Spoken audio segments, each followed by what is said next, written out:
Sono comparse nella notte, affisse in vari punti del portello, copie della prima pagina del settimanale L'Espresso.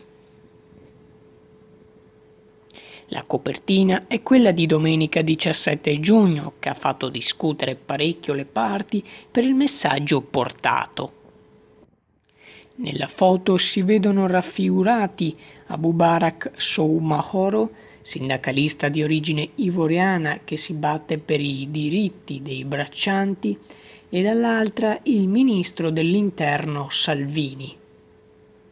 In copertina viene espressa la seguente domanda: uomini e no, il cinismo, l'indifferenza, la caccia al consenso fondata sulla paura, oppure la ribellione morale, l'empatia, l'appello all'unità dei più deboli?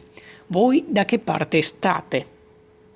Forse la mano ignota voleva far riflettere gli studenti sul quesito. Swisher Channel News, Padova.